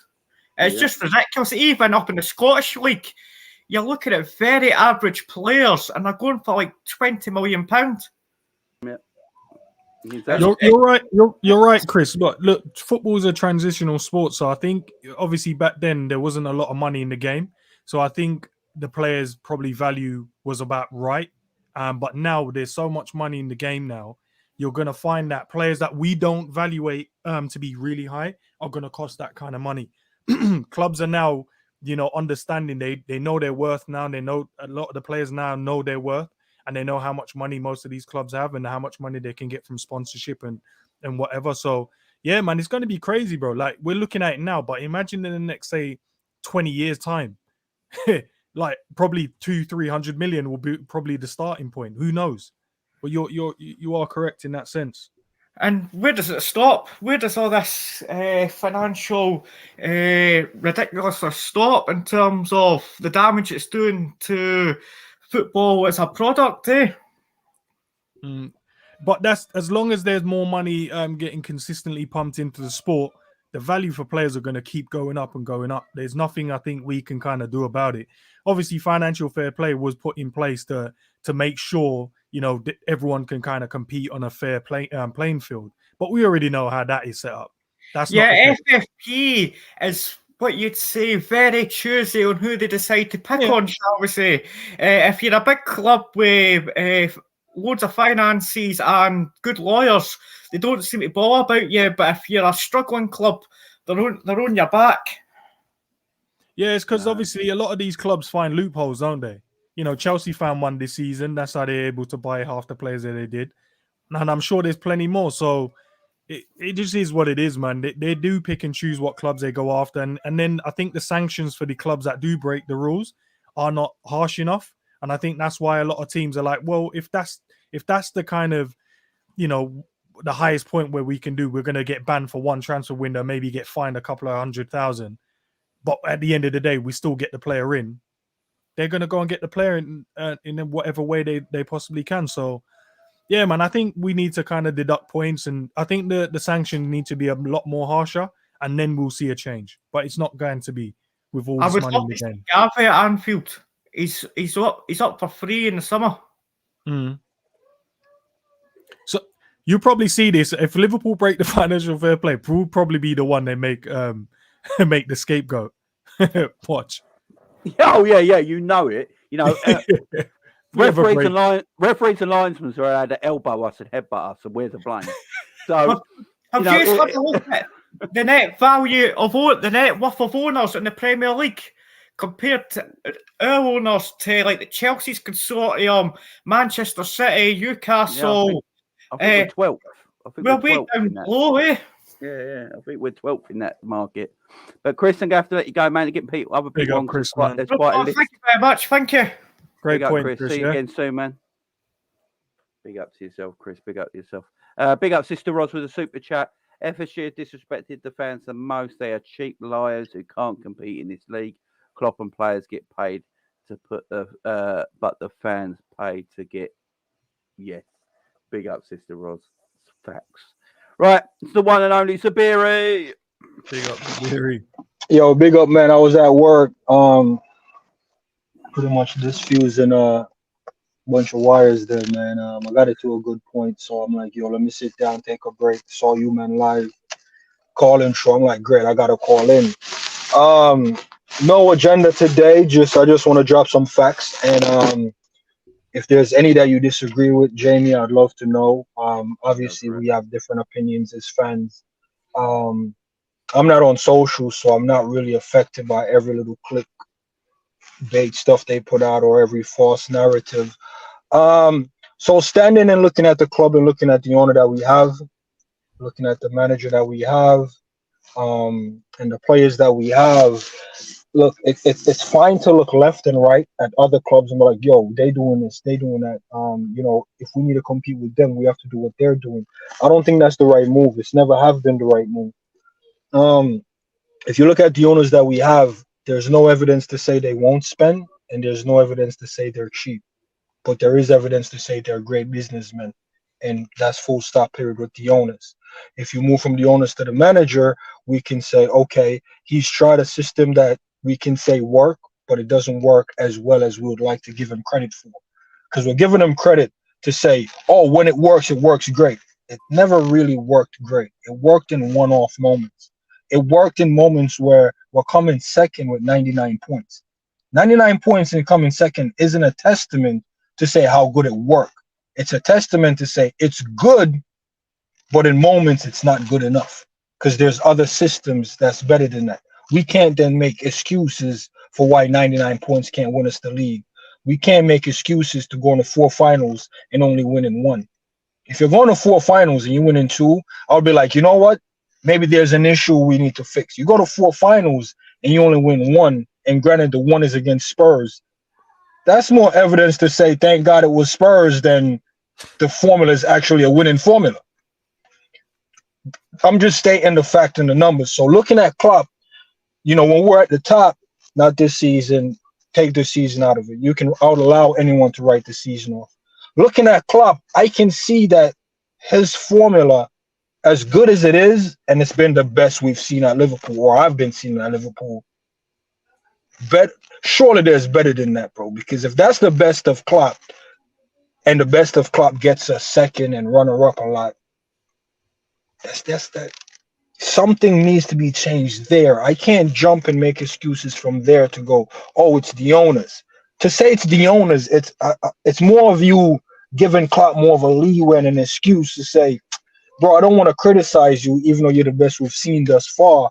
it's okay to be like, bro, you're the best we've seen thus far, but you need to fix up. You cannot tell me, which we know, Tchouaméni was his main target, didn't get him, and he didn't go for a backup. That's all on him. And I'm not blaming him to say, yo, get him out of here, but I'm just blaming him to say, yo, bro, you need to be more accountable of your actions, because we've seen you in your good system coming up short. So how can you be better? If that's more signings, okay, go tell the owner who they are so they can bring them in. I can't have you saying I didn't get my target, so I'm just going to wait for the next best thing, because that's what he's doing, and people are blaming the owners. And I think that's outrageous. Klopp in his best system never dominated. So I don't need to see him with money to say, oh, with money he could dominate. No, I need to see him tweak it up, bro. Bro, look how long Trent has been playing right back. How many years in that did he inverted Trent? Never.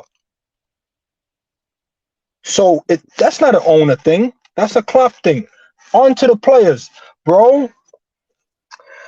The minute Sterling, Gerrard, Coutinho, Torres, and Suarez walked out of Liverpool and did not retire, I don't have loyalty to players, bro.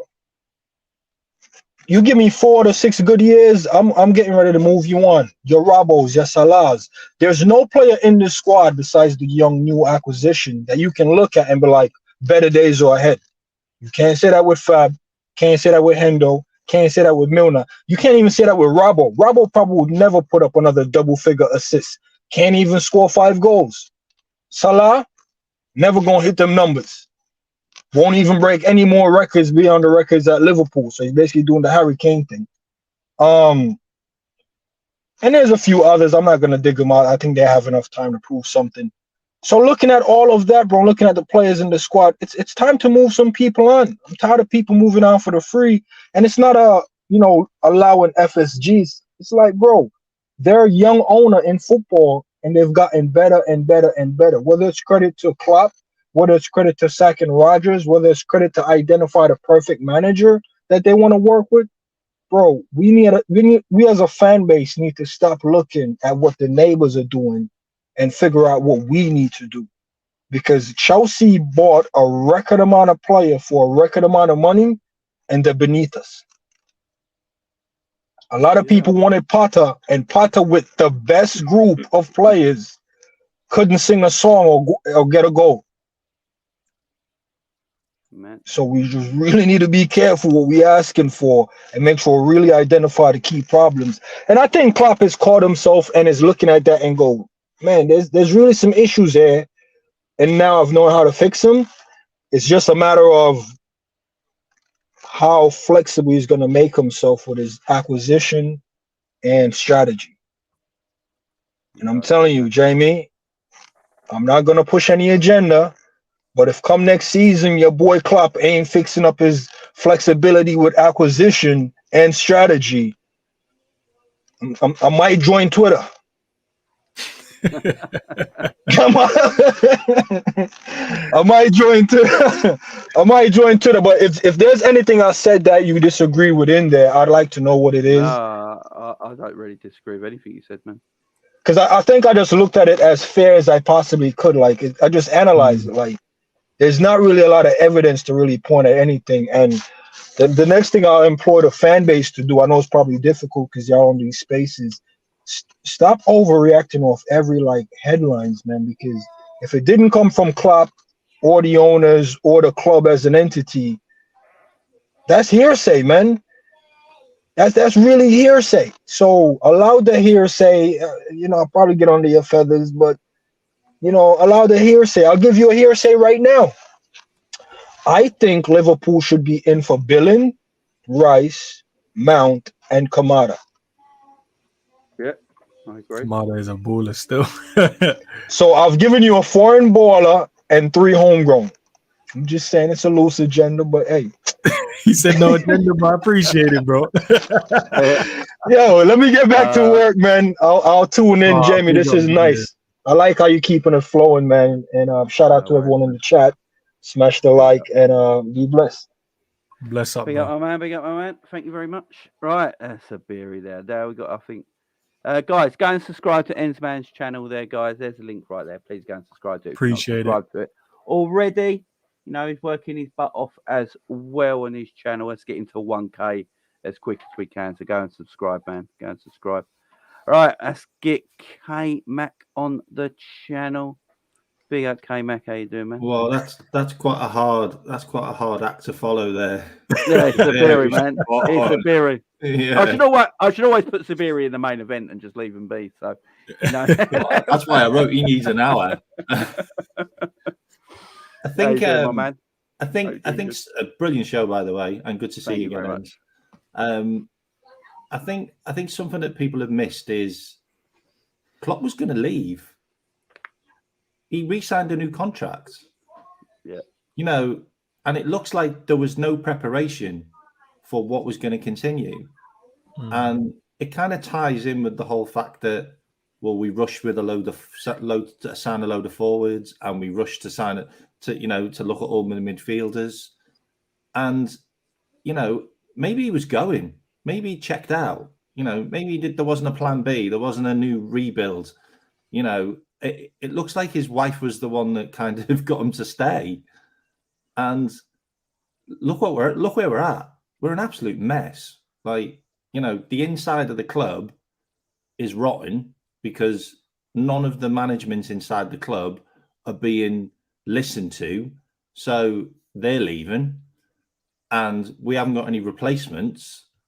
And it just looks like, it really does look like everyone's just sat on a sofa and just become a bit too comfortable, even the players, and everyone's really happy with the way things are. And yeah, we don't need to change anything because we're winning everything and we're winning games. Are we really winning? Because we're not. We're runners up a lot. And for me, is there going to be a better manager than Pep while Pep's still around? Is there? Is anyone going to beat Pep in the league now? Is anyone going to win another trophy ahead of Pep now? Like, he's reinvented the centre-back going into midfield this season, and it looks like they're probably going to win the treble.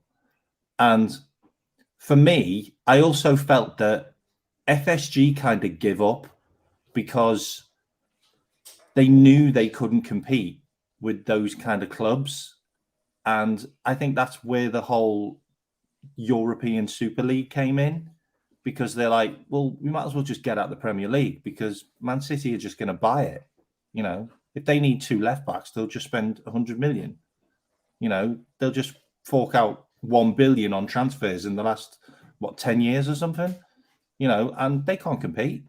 You know, FSG are not a ownership that runs a football club. They're an ownership that runs a business, and that's how they work. And they sell to buy, and we all knew that from the start. And we stopped doing it. Like, we stopped doing it years ago. We stopped selling our players to buy players. Like, when was the last time we really sold a high asset to buy more players? It was Coutinho, and we just haven't done it since. We've sold all the dross and all the players that were never going to make it, and it all adds up to enough to buy maybe 1 or 2, but we're never going to get a marquee signing off selling players anymore, and we stopped doing it. And we are really sat here now looking at the bargain basement. We're looking at the bargain bin, and we're probably going to have to do what we've done years ago, where we raid a Southampton, or we raid a Fulham, or we raid a West Brom, and we buy their best players because they're going to go down. No, that's a great point, man. Some good points. It's a great point you make about the Klopp signing his new deal, and that's why I said last night when I did my show last night that I expected Klopp to resign, because he must have been promised stuff when he signed his new deal, and then they've gone against that, and he's not getting what he wants now. And where does that put Klopp in line with everything else? So that's why I said you've got to be careful of all this, because no matter how much people love Klopp, people will start to see Klopp in bed with FSG, because he signed a new deal, knows what they're about, got promised everything, put the club on ice for 12 months to get apparently this certain player, and then it doesn't happen, why would Klopp stay? And I know everyone says for the love of the team and the love of the fans and all that stuff, but then I would say if you really love million a year. Yeah, it's 15 million a year, does help. But also, if you love the fans that much and you know the owners are not doing the job they should do and this club could be better, if he left, all the eyes would go on FSG and then everyone would actually like go at him. So, yeah, I'm not going at Klopp when I say that. I'm actually sticking up for him, and people keep thinking I'm going at him. I'm not. In that scenario, I'm actually sticking up for him because he got lied to when he signed his new deal, and he stays at the club.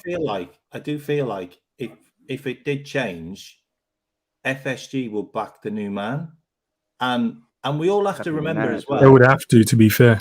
We all have to remember, Klopp was second choice. Carlo Ancelotti was the one they met first. I'm sorry, but he was. And Carlo Ancelotti said, the only way I'm going to take that Liverpool job is I get rid of your spine. And FSG went, whoa, that's going to cost 100 million. Like, we can't afford that. So they got Klopp in. I mean, and he's done it. Like, no doubt, he's done it.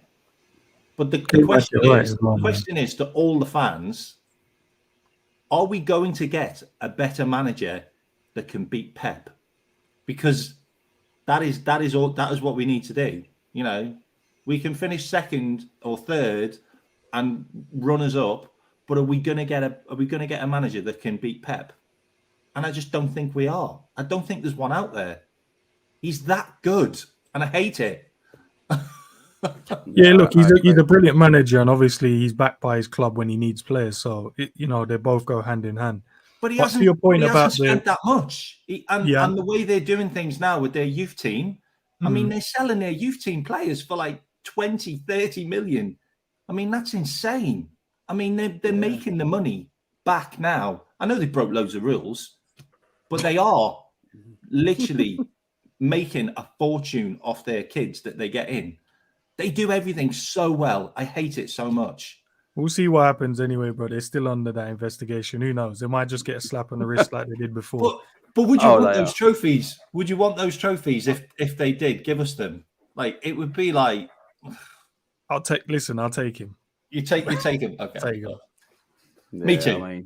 Me too. Yeah, I mean, yeah, I get what you guys are saying, but yeah, big up, my man. Thank you for coming. I think it was debut on the show. Big up to you.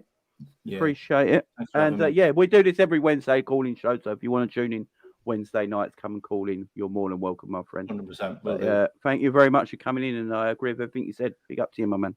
Big up, bro. Cheers. See you later. To his point as well, when he was talking about the rebuild and obviously Klopp signing the new contract, Jamie, he's right. I think they didn't really have a plan going forward when Klopp signed the new contract in terms of how they were going to rebuild and go again. So I think this season is probably the season that it was the throwaway one, and then now they're like, oh yeah, shit, we got to do our jobs properly again. We got to actually rebuild this team. How can you go into signing a new deal with that in plan? Because I told you, it's because of us. Klopp is doing this, protecting and shielding, and because of us, man. He loves us. I don't want him to be a dad, though. I want a manager. I don't want That's a dad. his personality, though. That's who he is. He's a dad figure. He's not. He showed you this. Man. He hugs all of his players. He tells you he's always there. All the players speak about him like, if I'm going through anything, I can always go to him. He's that dad figure. That's what Look, don't get me wrong. That personality is great to have, and I like people with that personality. But yeah, I don't know. I don't actually. If I say things right now, I might get cancelled. So that's rather a ruthless manager. I hear you, bro. Yeah, let's get Jersey Boy on the show. Big up, Jersey Boy. How you been, mate? I'm doing fine. How are you? Big up, I'm bro. all good. I'm all good. What you want to say, my man? First of all, I just want to talk because I'm seeing this everywhere on Twitter. We've got to stop this thing about Tchouaméni leaving Madrid. I think that's absolute bullshit because. They're just using the last legs of Kroos and Modric because I think one of them is leaving in the summer, right? And I think next season, 100% Tchouaméni becomes number one. Tchouaméni's not leaving Madrid, and Yes, I would love Tchouaméni, but I want to just first say that I don't think he's leaving Madrid whatsoever. So we've got to stop this rumours of Tchouaméni coming to Liverpool, because the man's going to stay in Madrid no matter what. That's his club. So, secondly, I wanted to say that I think I saw Callum say this last night on Coppish, but this is coming from a different perspective. But I honestly want to say I do think the moving on from Bellingham is a positive, and I will say this because I'm 100% convinced if we got Jude Bellingham, it'd be Jude Bellingham and like a really cheap player. That's not fixing the problem. I think if we can get Bellingham to stay at Dortmund for one more year, and then you do a rebuild this summer, you can then get him next summer and get him as the final piece of the puzzle. Right now, Jude is not fixing anything on his own. We need 3 or 4 midfielders. We need a defender. We need a right back. We've got a lot of stuff to fix. With Jude, the thing I'm angry about the Jude Bellingham stuff is we've wasted a whole season. We've wasted a whole season waiting for this guy, and they back out last second, which is I think is ridiculous. We just need to get midfield. We just need to get proper. What do you guys think about the rebuild? Do you think it's a positive in terms of? I'll go with you, Ends first. Do you think it's a positive that we're going in terms of spending more money in more places instead of one player? Yeah, no, you're right. To your Jude Bellingham point first, you are right in what you said first. But at the same time, if we leave him there for another year, his value is not going to decrease. It's only going to go up. So if we can't afford him now, how are we going to afford him in a year's time? But I understand your reasoning and why we should like forget him and then kind of focus more on there's other areas in the team that we can go and spend and distribute that money around. So you're right. We need obviously a backup right back. We need another centre back. We need obviously midfielders, and I still feel we need one more attacker as well, especially if we want to compete on all fronts and not overplay or underplay most of these players anyway. So yeah, you're right. Look, Jude Bellingham looks like it's out the window, but obviously I've still got that 1%. I'm still believing maybe we can still get him. But you're right. If it comes down to do we spend 150 million on Jude, or do we spread that 150 million around? I'm not stupid. Obviously, I'd rather spend it around and then fix those areas. But at the same time, Jude is a top player, and obviously he would make any team he goes to better. No, 100% agree with you. I really do think that Jude Bellingham would do so good for us, but I just believe that our rebuild's too big. That if we bring Bellingham in, what do you think, Jamie? Because honestly, I think if we just bring Bellingham in, I don't think we get better, because we've still got other dead crap players around Bellingham. We need to support Bellingham as well, and I think this is why we need to fix the problem now. Yes, we should. With the position we are now, we should be able to go, I want Bellingham and 2 other midfielders. We've never been that club who can spend that amount of money. So, listen, I just think we need to. The project's bigger. I agree with Bellingham. Look, for me, it shouldn't be Bellingham or 3 other players. It should be Bellingham and 2 with him. That's a fact. That's a fact. But I will say this. For the players that we need and the team that we are, as everyone keeps saying, we need this quality player, that quality player, A-team players, yeah? Like A-grade, world-class players. To get Jude Bellingham and 2 other A-grade players that people want, even the richest owners in the world would struggle to do that in one transfer window. Because you got to remember about everything legal rights. And as Ed's man said, everyone breaks FFP. The minute Liverpool do it, we will be punished. There's no doubt about it. It's just our luck, right? So even with the richest owners in the world, buying 130, 50 million for Bellingham and then going and buying, I don't know, a McAllister for 60 million, that's 200 million in 2 players just in midfield. Then you probably need another midfielder, that's around 250. Then you need a centre-back, 300. Even the richest owners in the world are going to find it very difficult to buy that amount of talent. Look, everyone probably will bring up Chelsea. I don't think Chelsea are going to spend that much in the summer because they're going to have to get rid of a lot of players because they're too close to breaking FFP rules. They're going to have to sell a lot. So I don't know how much they will spend in the summer. So even the richest owners would find that difficult to do. But personally, we've waited too long. We should have just got the midfielders like this. We should have just got Mason Mount last summer. We should have just got them players last summer, and then this summer just got Jude Bellingham, and that's and then that's us done. But yeah, I'm not actually bothered losing out on Jude Bellingham. Same. Yeah. I'm more bothered about that we wasted our time last season. That's what's bothering me, because we're promised it's all going to happen this summer. So everyone was like, right, we'll go with it. But we wasted our time last year, and that's my main concern, that there's better players out there than Jude, and we can go and find better players. And there's a lot of talk about Barella going on right now on Twitter. But Melissa Reddy's done an article saying that Liverpool were very interested in Nicola Barella for 50 million. Barella for 50 million is a better transfer than 130 million for Jude Bellingham. Right? It just, because you can get two with him.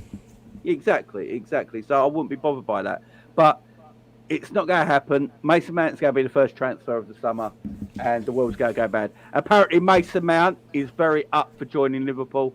He wants this to happen. Mount and Conor Gallagher. We're literally buying Mount, Chelsea's dead players. Where did this Gallagher one come from? I don't think Gallagher's going to happen. I don't know where this Gallagher one came from, but I don't think Gallagher's going to happen. I'm seeing it everywhere.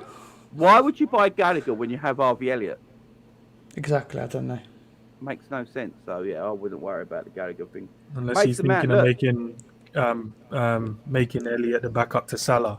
What, putting him in his position? Putting him in his actual position? Don't be stupid, Ins. Right. That's true. Klopp players in the right position. Yeah. All right, Jersey boy, I'm going to got other people waiting, Jersey boy, and so I'm going to let you go now. But big up to you guys. Don't forget to go and subscribe to World of Football. That is Jersey Boy's channel. Go and make sure you go and subscribe to him. Big up, Jersey boy. See you soon, my man. Big up, bro. Right.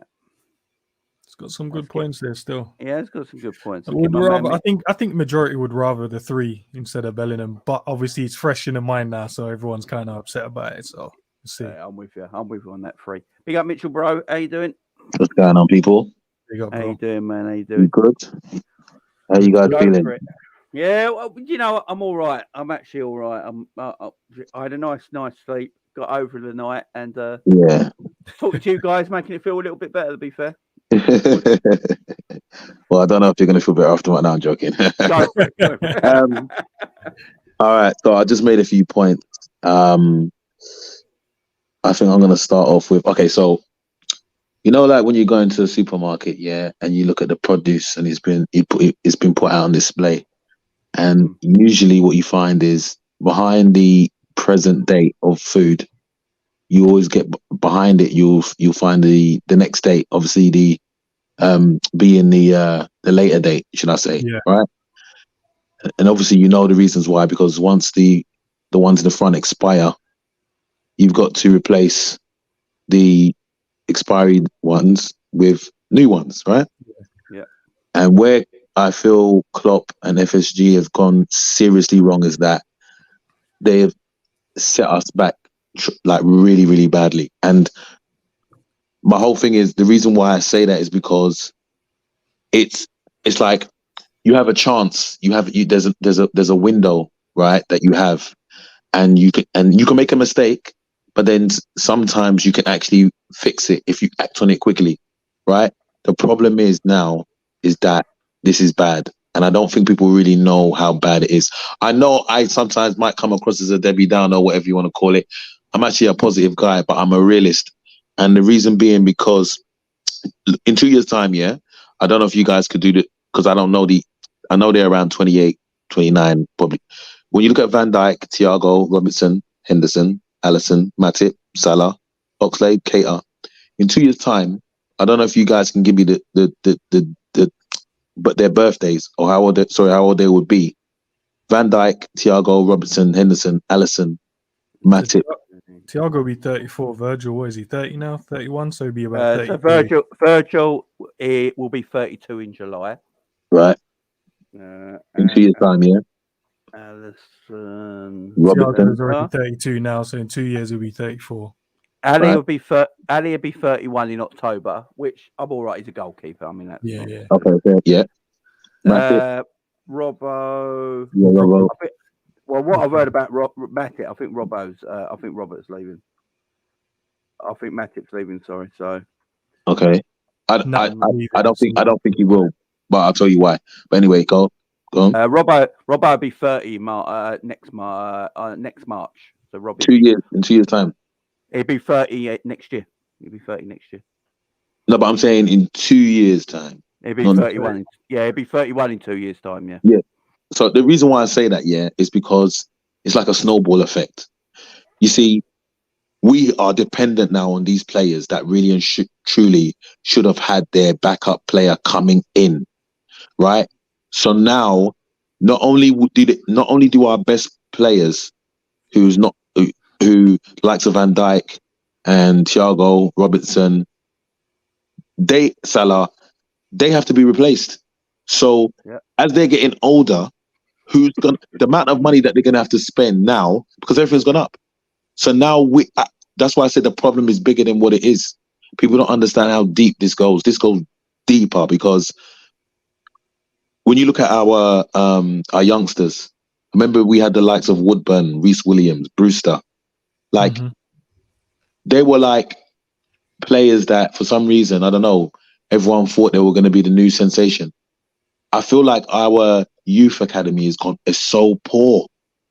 Like the talent, and I'm not being disrespectful to the youth because I want the youth to do well, but I'm not gonna lie, whoever recruiting these youngsters for Liverpool standards, I'm talking about when we've seen the likes of, as I said, Trent, Owen, McManaman, Fowler. The quality is so poor, like it's ridiculous. So now we are heavily dependent on transfers, and I'm saying, for me, the money that we're gonna have to spend is gonna be ridiculous. I also want to say to you guys that when you look at the mistakes that we've made, such as Carvalho, well, I would say Carvalho was a mistake, but it's turning out to be a mistake that Klopp believed in. Yeah. So you had Carvalho, you got Arthur Melo, and even before that, even though he didn't play a game, you had that player from Preston that came to Liverpool. What was his name? Defender. Ben Davies. Ben Davies, right? Now, aren't you shocked? And I don't think this gets highlighted a lot. Aren't you shocked here that Arthur Melo and Davies have not played a game? Why is it that at Liverpool, as a big club that we are, why is it that Arthur Melo, Ben Davies do not touch the ball? I said something during the copy show, and I said Arthur Melo will never play a game, and you know why? Because I know he won't play a game. But why is it that Klopp is allowed to get away with it? Why is it that he's there on the bench, he's not getting played? Ben Davies was there, he didn't get played. At the time where we are, where you look at the Man Cities and you look at Pep, the way he moves, I think it makes Klopp look incompetent. Like, it doesn't make him look good at all, because them type of mistakes, I don't even see a Brighton making. I don't see clubs making those type of mistakes. Why is it that Liverpool FC, one of the biggest clubs in Europe, why are we making those mistakes? It should never happen. And lastly, I'll finish this, is our Klopp, in terms of his ruthlessness, is added to the setback. Because I'm talking about from when Lallana was playing, Sturridge was playing. You see, the problem is this, and I said it in the show before, Klopp is a likable guy. But being likable, can end up him being the hero turned villain. And the reason why I say that is because having the players of Lana end their contract, right, and go on a free. Having Wijnaldum went on a free, right? Yeah. Right, Wijnaldum went on a free. Sturridge went on a free. We don't have no assets to sell. That won't harm Liverpool in terms of their structure. We do not have any assets to sell, and we've never really been a club like that. So how much has Klopp had an effect on this club in terms of, has it been negative or positive? I think it's been very negative, because our players,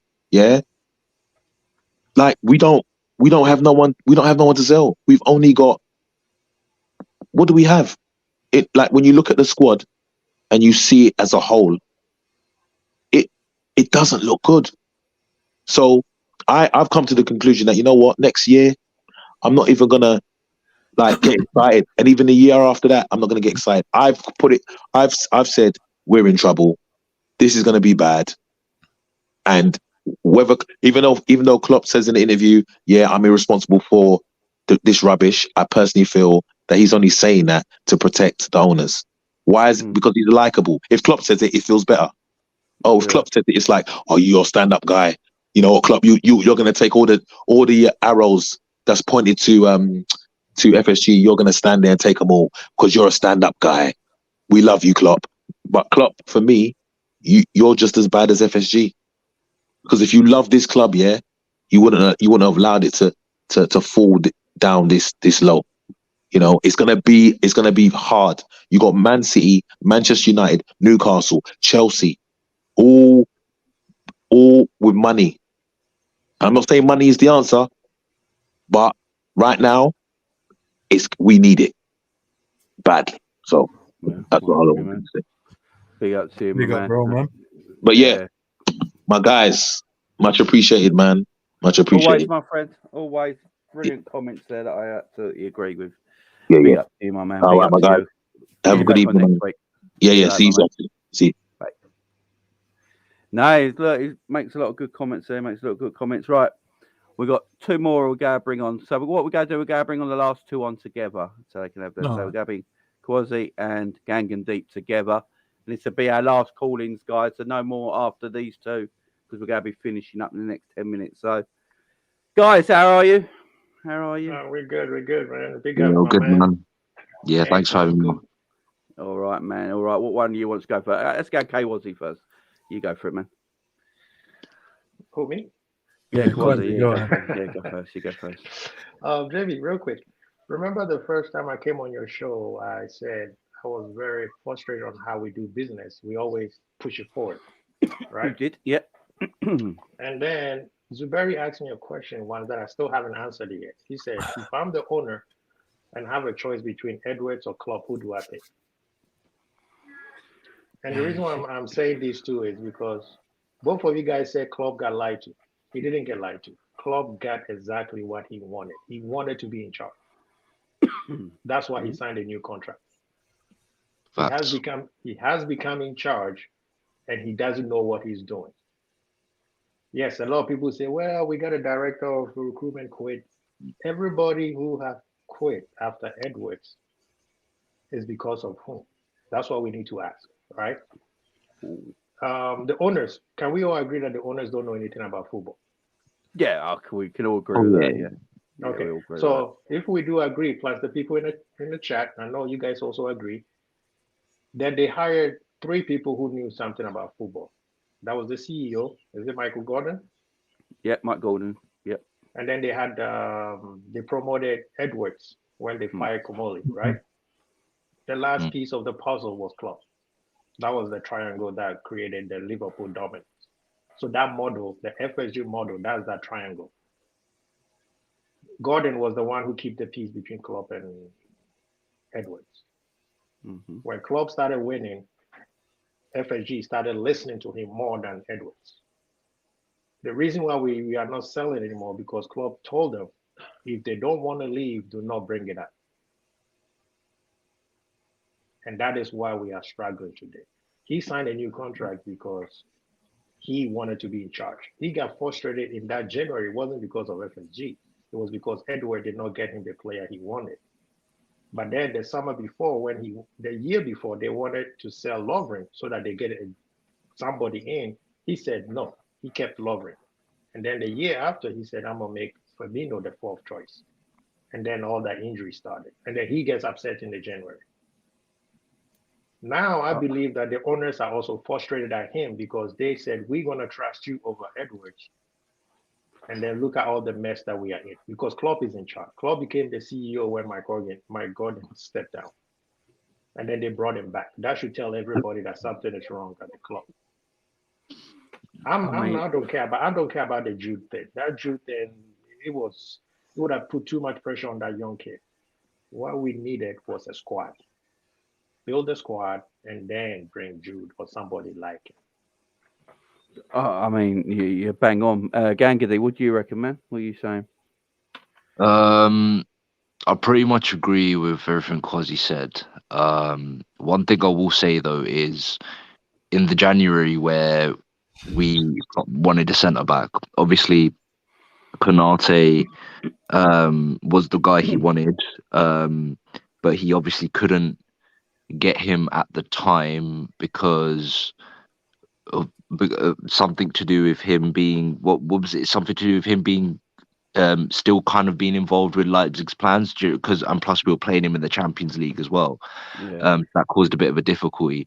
But Klopp, that's probably the one time where Klopp was doing indirect in terms especially like pre press like post match press conferences because he kept on getting asked questions about the centre back situation, and he did say he does want a centre back, but he's not gonna. But he comes up and does his whole thing. Oh, but I'm not gonna complain about it. It is what it is. And then I do believe that we had Coletta Carr. He was going. Well, I think the fee was agreed between. I think about 15 to 20 million we could have got him for in that January, but it got delayed. It got delayed. It got delayed, and only after Matip got injured 2-3 days before the January transfer window shut, where the club acted. But the thing is if we would have been proactive in that January, the Coletta Carr deal would have got done. The reason why it didn't get done was because we left it too late, where they couldn't get a replacement in for him, which is why the deal never happened, and we ended up getting duds like Ozan Kabak and Ben Davies. And then obviously their loan fee and the transfer fee was offset by Minamino going to Southampton the other way. So we kind of didn't really spend anything either. But yeah, one of the things, a couple of things I wanted to touch on, especially the Mason Mount situation or the links. There's a couple of things you mentioned about him. First thing is his profile, him being a goal-scoring midfielder. Now, it's a very interesting situation because there's two players I want to bring up, Gini Wijnaldum and Naby Keita. So Gini Wijnaldum, pre-coming to Liverpool, was a goal-scoring midfielder, not for Holland, but not just for Holland, but for Newcastle and for PSV. And so was Naby Keita. Naby Keita was more box-to-box, but he was chipping in with a lot of goals for RB Leipzig. What did Klopp do? That attribute was pretty much nullified straight away by Klopp, and Gini Wijnaldum became that workhorse box-to-box 8 who picked up the ball from deep in terms of broke up play and had great ball retention and drove with the ball through midfield and just started and got the attacks going. And Naby Keita, yes, not a great sample size because of his horrendous injury record, kind of did the same thing as well, but he would apart from obviously last season where he had that spell where he scored like 2 or 3 goals on the bounce.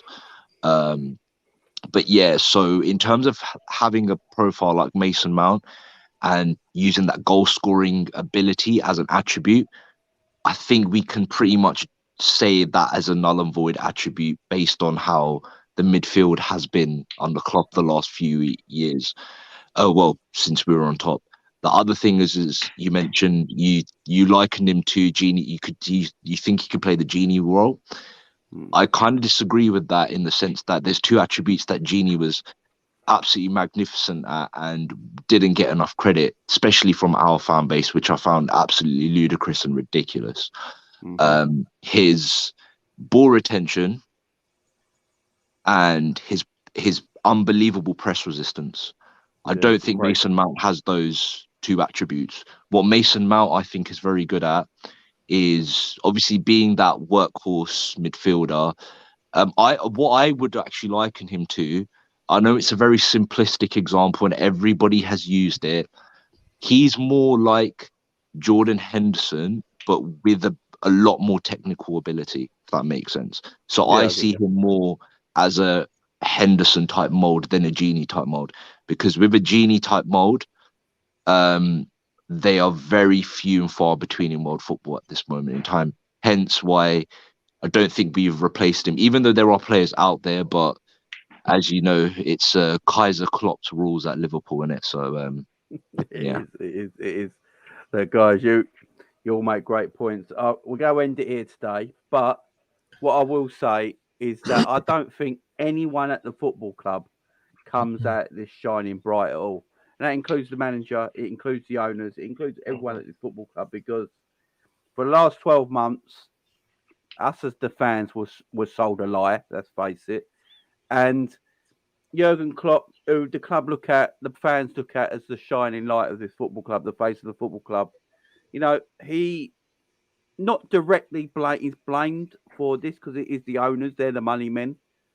But as I keep saying, if Klopp continues staying at this football club with everything going on behind the scenes, it just makes Klopp's position look worse, because fans eventually will start to think, hang on, is Klopp also part of the problem? And, you know, does Klopp want that to end his career? I'm not sure. So, but yeah, no one's coming out of this looking great. Look, in the summer, I'm going to wait till the summer on this now. And if Liverpool go and buy 3 top midfielders in the summer that improve our team, I ain't got a problem missing out on Jude Bellingham, and I don't think anyone else has either. And if that makes us better next season, then I'm all for it at the end of the day. But guys, big up to everyone who called in today, made it a really successful calling show.